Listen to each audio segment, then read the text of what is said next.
ورسوله أما بعد فقد قال الله تبارك وتعالى في كتابه العظيم والفرقان الحميد أعوذ بالله من الشيطان الرجيم بسم الله الرحمن الرحيم يا أيها الذين آمنوا قوا أنفسكم وأهليكم نارا وقودها الناس والحجارة صدق الله العظيم. وقال النبي صلى الله تعالى عليه وسلم إن من إجلال الله تعالى إكرام الشيبة المسلم وحامل القرآن غير الغالي فيه ولا الجافي عنه وإكرام ذي السلطان المقصر أو كما قال عليه الصلاة والسلام وعلى آله وصحبه أجمعين.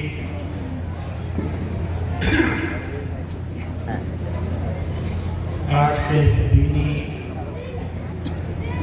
اور اصلاحی پروگرام کے صدر عالی قدر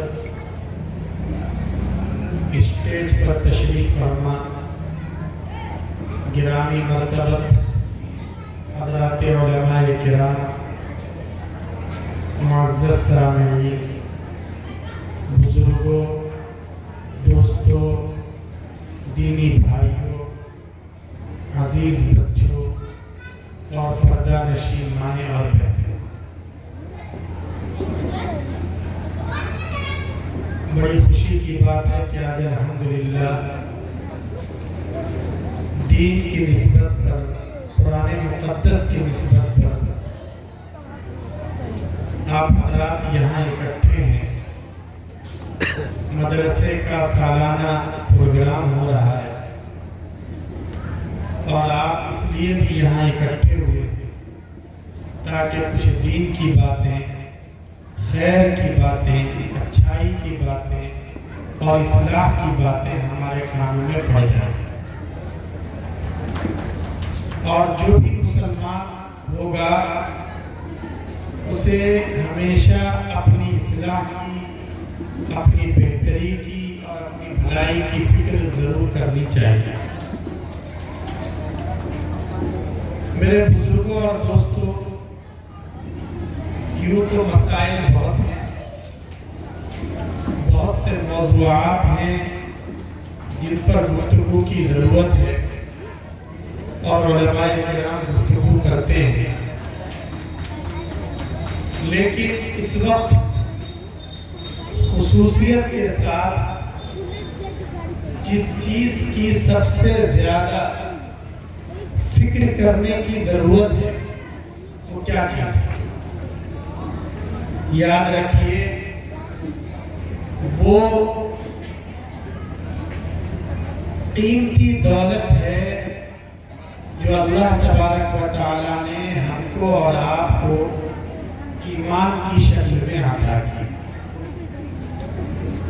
دیکھیے، ایمان سے بڑھ کر کوئی دولت نہیں، کوئی سرمایہ اس سے بڑھا ہوا نہیں ہے۔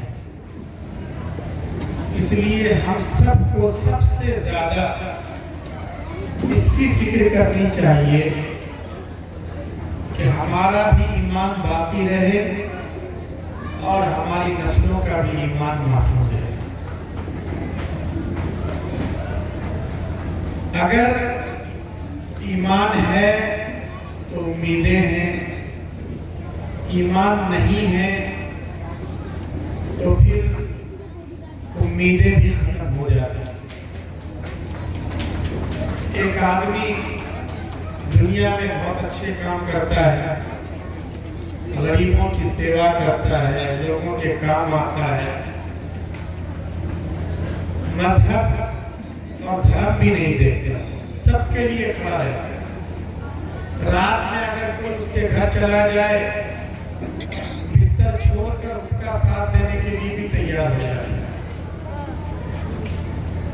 ظاہر ہے جب وہ اس دنیا سے جائے گا تو لوگوں کو اس کے مرنے کا دکھ ہوگا، تکلیف ہوگی، لوگ آنسو بہائیں گے،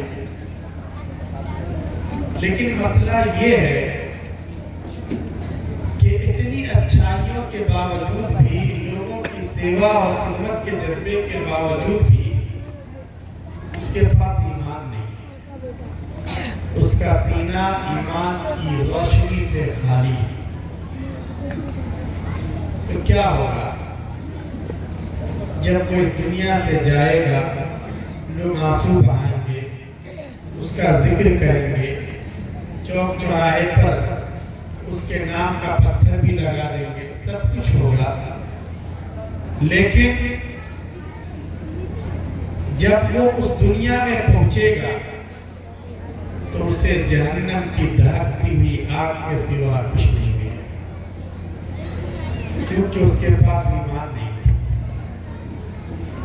اس کے بالمقابل ایک معمولی سا آدمی ہے، سماج میں، گاؤں میں، محلے میں دو پیسے کا بھی نہیں سمجھا جاتا، کوئی اس سے سیدھے منہ بات بھی نہیں کرتا ہے، اس کا کوئی ٹائٹل نہیں ہے، نہ اس کا اچھا پہناوا ہے، نہ اس کے پاس کھانے کا کوئی اچھا نظام ہے، دو وقت کی روٹی کے لیے بھی اسے سنگھرش کرنا پڑتا ہے، انتہائی غریب آدمی، کچھ نہیں ہے، لیکن اس کے سینے میں ایمان کا چراغ جل رہا ہے، تو جب بھی وہ اس دنیا سے جائے گا تو کچھ ہو یا نہ ہو، کبھی نہ کبھی جنت کے دروازے ضرور اس کا استقبال کریں گے۔ اس لیے یاد رکھیے، ایمان سے بڑھ کر کوئی دولت نہیں، اور یہی وجہ ہے کہ اس وقت سب سے زیادہ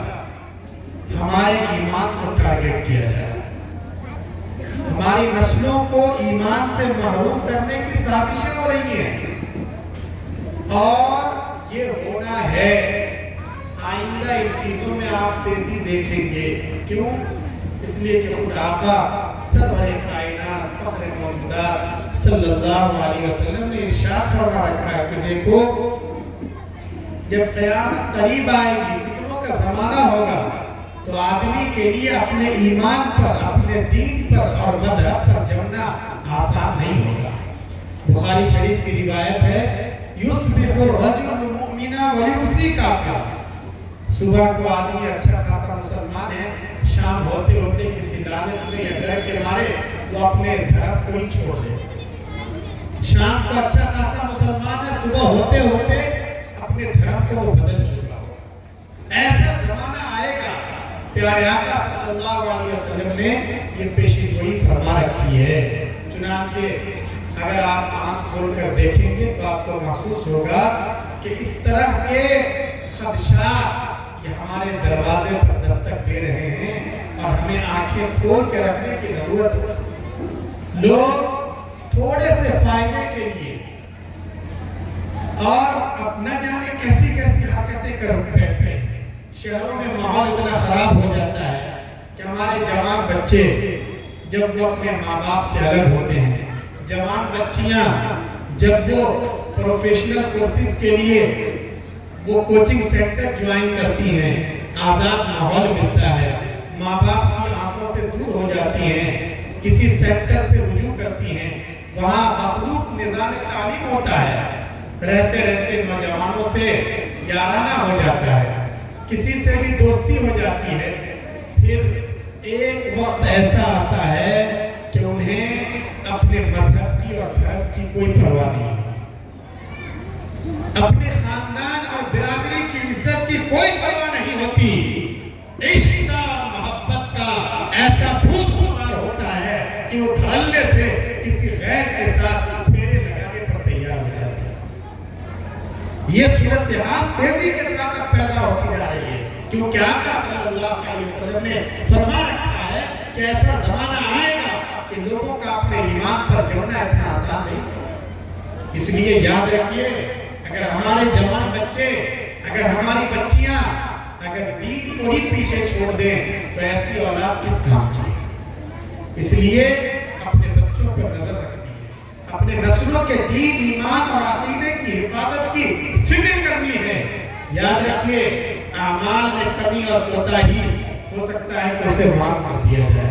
نماز بہت ضروری ہے، فرض ہے، کمپلسری ہے، ہمیں پڑھنا ہی ہے، لیکن ہو سکتا ہے اللہ غفور رحیم ہے، نماز کی کوتاہی معاف کر دی جائے، روزے کی کوتاہی معاف کر دی جائے۔ لیکن اگر عقیدے میں گڑبڑ ہے، اگر ایمان میں کوئی خرابی ہے، عقیدہ توحید کسی کا کمزور ہے، تو وہ کسی بھی حال میں بخشا نہیں جائے گا۔ اس کے لیے جنت کے دروازے بند کر دیے جائیں گے، جنت کی خوشبو بھی اسے محسوس نہیں ہو پائے۔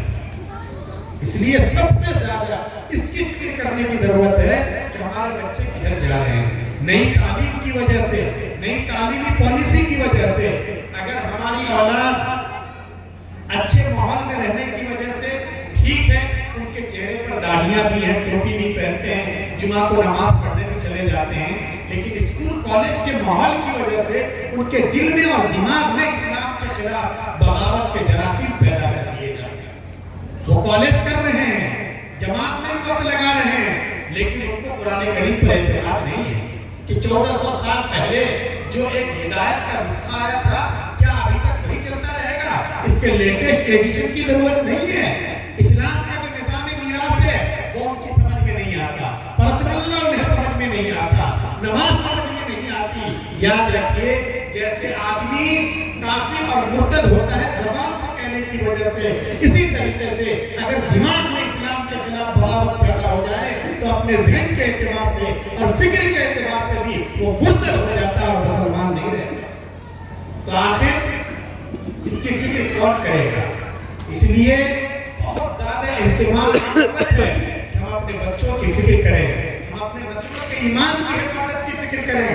باقی چیزیں بعد میں آئیں گی، سب سے پہلے یہ ہے کہ ان کے ایمان کو بچایا جائے۔ اس لیے اب آپ اپنے بچوں کو صرف صبح شام کی دعائیں بس سکھلائیے، یہ سب اچھی چیز ہے اور ضروری ہے، اپنے بچوں کی تربیت ہمیں کرنی ہے، لیکن ان کو نماز کے فرائض کے ساتھ، واجبات کے ساتھ، سونے سے پہلے کی دعا، سونے کے بعد کی دعائیں سکھانے کے ساتھ ساتھ اب اپنے بچوں کو توحید بھی سکھلائیے، اب اپنے بچوں کے ختم نبوت کا عقیدہ بھی مضبوط کیجیے، مرنے کے بعد والی زندگی کے بارے میں بتلائیے۔ اب آپ اپنے بچوں کو یہ بتلائیے کہ دیکھو بیٹے، ہو سکتا ہے کہ تم کہیں اکیلے پڑ جاؤ، گر جاؤ، اس میں کوئی تمہارا اپنا نہ ہو، سب کے سب شر پسند ہوں، جو تمہارے دین اور دھرم کے دشمن ہوں، مانوتا اور انسانیت کے دشمن ہوں۔ ہو سکتا ہے تم ان کے بیچ میں اکیلے پھر جاؤ، تمہارے پیر توڑ دیے جائیں، تمہارے ہاتھ کاٹ دیے جائیں، تمہارے جسم کی بوٹی بوٹی کر دی جائے، لیکن پھر بھی تمہاری زبان پر احد احد ایک اللہ کا نعرہ ہونا چاہیے۔ صبح شام اپنے بچوں کو توحید کا یہ پاٹ پڑھائیں، اس لیے کہ حالات تیزی کے ساتھ بگڑ رہے ہیں۔ اگر بچے جیسے یہاں سے توحید کے ساتھ نہیں گئے، ایمان کے ساتھ نہیں گئے، تو پھر نہ ان کی خیریت ہے نہ ہماری خیریت ہے۔ قرآن کریم نے صاف کہا وَلَا تَمُوتُنَّ إِلَّا وَأَنْتُمْ مُسْلِمُونَ، لوگوں کان کھول کے سن لو، جب بھی مرنا ہو صرف اور صرف دین پر اور اسلام پر مرنا، اس کے علاوہ کسی اور حالت میں تمہاری موت نہیں آنی چاہیے، ورنہ جلو گے ہمیشہ کے لیے، تباہ ہو جاؤ گے، برباد ہو جاؤ گے۔ اس لیے اس کی فکر کرو کہ کسی طریقے سے دنیا سے اپنے دین کو، اپنے ایمان کو، اپنے عقیدے کو بچا کر یہ مدرسے الحمدللہ قابل مبارکباد ہیں۔ آپ کا ان مدرسوں سے تعلق ہے، ان مدرسوں میں اسی ایمان کی حفاظت کی فکر کی جاتی ہے، نسلوں کو بنایا جاتا ہے، نسلوں کو سنوارا جاتا ہے، انہیں اچھا انسان بنانے کی کوشش کی جاتی ہے، نیک مسلمان بنانے کی کوشش کی جاتی ہے، اور اس طرح ہر ایک کی ذمہ داری ہے کہ اپنے بچوں کی فکر کرے۔ الحمدللہ یہ مدرسے ہماری طرف سے ہماری ان ذمہ داریوں کو اپنے سر لے لیتے ہیں، اور وہ ہمارے بچوں کے ایمان کی فکر کرتے ہیں، توحید کی فکر کرتے ہیں، آخرت کی فکر کرتے ہیں، انہیں اچھا نیک اور پاکیزہ بنانے کی فکر کرتے ہیں۔ ورنہ ہر ماں باپ کی یہ ذمہ داری ہے، ہر گارجین کی ہے کہ اپنے بچوں کے بارے میں سوچیں اور فکر کریں۔ یہ مدرسے الحمدللہ یہ ہمارا تعاون کرتے ہیں، یہ ہمارے فرض کو اپنے سر پہ ڈال کر ہماری طرف سے اس فرض کی ادائیگی کرتے ہیں۔ ورنہ یاد رکھیے، جن علاقوں میں مدرسے کا ماحول نہیں ہے، دعوت و تبلیغ کا ماحول نہیں ہے، خانقاہوں کا ماحول نہیں ہے، بزرگوں کا آنا جانا نہیں ہے، اللہ والوں کی وہاں آمد و رفت نہیں ہے، آپ ذرا ان علاقوں میں جا کر دیکھیے صورتحال کتنی خراب ہو رہی ہے اور نسلیں کیسے تباہ ہو رہی ہیں۔ آپ دیکھیں گے کہ جہاں مدرسوں کا ماحول نہیں، مکتب کا ماحول نہیں ہے، قرآن کریم سیکھنے اور سکھانے کا ماحول نہیں ہے، وہاں کے بچے چھوٹی عمر میں ہی، کچی عمر میں ہی ہاتھوں سے پھسل جاتے ہیں کیونکہ ان کی تربیت نہیں ہوتا۔ 8 سال کے بچے، 10 سال کے بچے کیا کرتے ہیں؟ یہ جب پڑھائی لکھائی کا ماحول نہیں ہے، نہ مدرسہ ہے، نہ مکتب ہے، نہ ان کے ماں باپ لوگ کی فکر ہے، نہ بڑوں لوگ کی فکر ہے، تو یہ 8-10 سال کے بچے یہ تمباکو کھانا شروع کر دیں، گٹکا کھاتے ہیں، سگریٹ پیتے ہیں۔ حق تو یہ ہے کہ اب کچی عمر میں ہی ہمارے سماج کے یہ لاڈلے، ہمارے قوم کا یہ مستقبل نشہ کرنا شروع، نشے کی عادت لگ جاتی ہے۔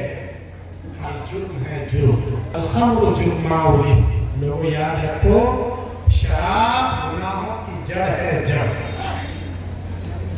کیونکہ آدمی جب نشے میں آ جاتا ہے، شراب پی لیتا ہے، تو وہ کوئی بھی گناہ کر سکتا ہے، دنیا کا بڑا سے بڑا پاپ کر سکتا ہے، کسی کا مرڈر کر سکتا ہے، کسی کے ساتھ منہ کالا کر سکتا ہے، کسی کے مال کو ہتھیا سکتا ہے، کچھ بھی کر سکتا ہے۔ اس لیے اس کو بالکل بین کر دیا گیا کہ شراب کی بالکل اجازت نہیں۔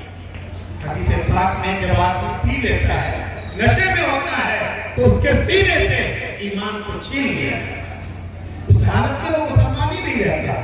ہمارے سماج میں اس وقت جتنی سمسیائیں ہیں اور مسائل ہیں، ان میں ایک بہت بڑی بنیادی وجہ یہ ہے کہ نشے کا رواج اب تک ختم نہیں ہو رہا ہے، بلکہ اب آہستہ آہستہ اس کا چلن عام ہوتا جا رہا ہے۔ کچی عمر میں یہ بچے، یہ نوجوان شروع کر دیتے ہیں پینا۔ قرآن کریم میں اللہ نے فرمایا یا ایھا الذین آمنوا انما الخمر والمیسر والانصاب والازلام رجس من عمل الشیطان۔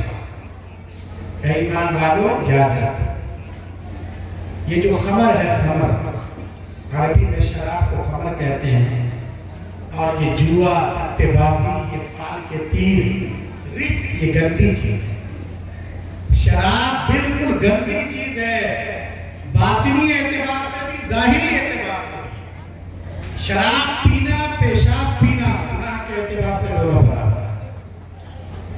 اگر کپڑے پر پیشاب لگ جائے، آپ اس کپڑے کے ساتھ نماز نہیں پڑھ سکتے۔ ایسے ہی اگر شراب لگ جائے تو حضرت مفتی صاحب یہاں بیٹھے ہوئے، آپ ان سے پوچھ لیں، وہ کپڑا بھی آپ کا ناپاک ہو جائے گا، آپ اس کپڑے کے ساتھ نماز نہیں پڑھ سکتے۔ تو شراب اتنی گندی چیز ہے، اتنی خراب چیز ہے، قرآن کریم اس کے بارے میں کہہ رہا ہے رجس۔ اور شراب اور خمر کا مطلب بھی سمجھ لیجئے۔ ہمارے آج کل کے جو نوجوان ہیں وہ ہر چیز میں تعبیر کرنا شروع کر دیتے ہیں۔ دیکھیے شراب کا مطلب کیا ہے؟ شراب کا مطلب ہے ہر وہ چیز جو نشہ ہے، چاہے ہم اسے شراب کہیں، چاہے ہم اسے بیئر کہیں، چاہے ہم اسے بھنگ کہیں، چاہے ہم اسے گانجا کہیں، چاہے وہ لکوڈ شکل میں ہو، اس کو پی لیا جائے، یا کیپسول کی شکل میں اسے اندر اتارا جائے، یا سگریٹ کے ذریعے اس کے اثر کو اندر تک پہنچایا جائے، یا انجیکشن کے ذریعے باڈی میں اس کے اثر کو ڈالنے کی کوشش کی جائے، یا یہ کہ کوریکس کھانسی کی دوا کو کوئی اتنی بڑی مقدار میں پی لے تو اس کا دماغ ناچنے لگے، اگر اس کی وجہ سے نشہ ہے تو وہ شراب ہے، حرام ہے، اور اسلام کے خلاف بغاوت ہے، اس کی بالکل اجازت ہے۔ لیکن جب سماج میں تعلیم نہیں ہوتی، سماج میں فکر مندی نہیں رہیں گے تو ظاہر ہے اس طرح کا ماحول بگڑے گا اور ماحول خراب ہوگا. اس لیے ہمیں اپنے بچوں اور اپنی نسلوں کے بارے میں فکر مند ہونے کی ضرورت ہے اور ہمیشہ اس کی فکر کرنی چاہیے. پھر جہالت کی وجہ سے سارے مسائل ہمارے سماج میں جتنے مسئلے ہیں یاد رکھیے یہ سب جہالت کی وجہ سے پیدا ہوتے ہیں. دینداری نہیں, لوگوں میں صحیح علم نہیں ہے, شعور نہیں ہے, اپنے آپ کو یہ سمجھتے ہیں کہ ہم تو بہت جانکار ہیں, لیکن ان کو یہ بھی پتا نہیں کہ شادی کا طریقہ کیا ہے, نکاح کے موقع پر سنت کیا ہے, دھڑلے سے بارات جا رہی ہے, ویڈیو گرافی ہو رہی ہے اور بغیر پردے کے سارا معاملہ ہو رہا ہے. یاد رکھیے شریعت اس کی اجازت نہیں دیتی ہے. شریعت یہ چاہتی ہے کہ ہم صرف نام کے مسلمان نہ ہوں, بلکہ قرآن کریم میں ہے یا الذین آمنوا ادخلوا فی السلم کافہ, ایمان والوں پورے کے پورے ہر اینگل سے ہر طریقے سے اسلام میں داخل ہو جاؤ. جیسے ہماری عبادت اسلام کے مطابق ہے ایسے ہی ہمارے معاملات, ہماری معاشرت, ہمارا رہن سہن, لوگوں کے ساتھ ہمارا ویوہار, ہمارا کاروبار, ہمارا کھیت اور کھلیان کا نظام, یہ سب کچھ اسلام اور شریعت کے مطابق ہو. ایسے مسلمان کا ہم سے مطالبہ کیا جا رہا ہے. لیکن ہم لوگ دیکھ لیں ہماری زندگیاں کیسی ہو رہی ہیں. نکاح کے موقع پر تو اتنے آزاد ہوتے ہیں کہ ہم نکاح کو دین اور شریعت کی چیز ہی نہیں سمجھتے. ہمارے یہاں جو نکاح ہوتے ہیں وہ برادری میں, گاؤں میں اور سماج میں جو پرانی پرمپرائیں چلی آ رہی ہیں, جو ریت چلی آ رہی ہے اس کے مطابق نکاح ہو رہا ہے, اسی کے مطابق سارا کچھ ہو رہا ہے. ظاہر ہے کہ اگر اس طریقے سے ہمارا نظام چلے گا تو پھر سماج میں خیر نہیں آئے گا. اور نکاح یہ ایک طرح سے اس کے بعد نئے جیون کی شروعات ہوتی ہے. اگر ہم نے اسی موقع پر شریعت کی خلاف ورزی کر دی اور سنت کا جنازہ نکال دیا تو پھر ہمیں یہ توقع نہیں رکھنی چاہیے کہ اس نکاح کے نتیجے میں گھر میں خیر آئے گا, گھر میں سکون آئے گا, اولاد میں دینداری آئے گی, اولادیں اپنے ماں باپ کی آنکھوں کی ٹھنڈک بنیں گی. تو اس لیے ہمیں ہر چیز کو سنت کے مطابق, شریعت کے مطابق انجام دینے کی کوشش کرنی ہے. آقا صلی اللہ علیہ وسلم نے فرمایا ان اعظم النکاح برکہ ایسر المولا, کہ لوگوں اگر تمہارے دماغ میں یہ ہے کہ سب سے اچھا نکاح کون سا ہے, تم یہ سمجھتے ہو کہ سب سے اچھا نکاح وہ ہے جس میں یہاں سے لے کے سیوان شہر تک بارات کی گاڑیوں کی لائن لگ جائے اور جس میں صاحب سلامت بھی ہو, ودھائک جی بھی ہو, پرشاسن کے لوگ بھی ہو اور دو چار گاؤں میں چرچا ہو جائے کہ فلاں کے بیٹے کی بارات جا رہی ہے. اگر تمہارے دماغ میں یہ خناس گھسا ہوا ہے تو اپنے دماغ سے اس خناس کو نکال دو. تم کیا سمجھتے ہو سب سے اچھا نکاح وہ ہے, سب سے اچھی شادی وہ ہے جس میں 10 طرح کی ڈشیں ہو, کھانے کے انواع و اقسام ہو, جنہیں ضائع کیا جائے, برباد کیا جائے. آقا صلی اللہ علیہ وسلم فرما رہے ہیں نہیں اللہ کے بندے, یاد رکھو سب سے اچھا نکاح, کامیاب نکاح وہ ہے جو کم سے کم بجٹ والا, جس میں کم سے کم خرچ ہو. لیکن ہماری عادت چونکہ خراب ہو گئی ہے, ہمیں ایسے نکاح میں مزہ ہی نہیں آئے گا, لطف ہی نہیں آئے گا. یہ بھی کیا نکاح ہو رہا ہے, یہ بھی کوئی شادی ہے, پتہ بھی نہیں چل رہا ہے. نہیں میرے دوستو, عجیب بات ہے. بعض دفعہ سنت کے مطابق شادی کرنے کے لیے دلہا تیار ہے, وہ لڑکا تیار ہے, کسی عالم سے, کسی اچھے آدمی سے اس کا تعلق ہے, لیکن کون تیار نہیں ہے؟ دادا آستین چڑھا لیتے ہیں. ایسا کیسے ہوگا؟ پورے گاؤں میں ہماری ناک کٹ جائے گی, برادری کو ہم کیا جواب دیں گے؟ ہر ایک کی بارات میں ہم گئے ہیں اور ہم بارات لے کر نہیں جائیں گے, ایسا نہیں ہو سکتا. ایسا کیسے؟ ہماری پوتی کے نکاح میں گاؤں والوں کی دعوت نہیں ہوگی, ہم کہیں کے نہیں رہیں گے, ہم نے سب کا کھانا کھایا. یہ کیا بات؟ آپ کی داڑھی کے بال سفید ہو گئے, آپ کا پیر قبر میں لٹک رہا ہے اور آپ کو اپنی آنا کی پڑی ہوئی ہے, آپ کو اپنی برادری کی پڑی ہوئی ہے, آپ کو اپنی چودراہٹ کی پڑی ہوئی ہے.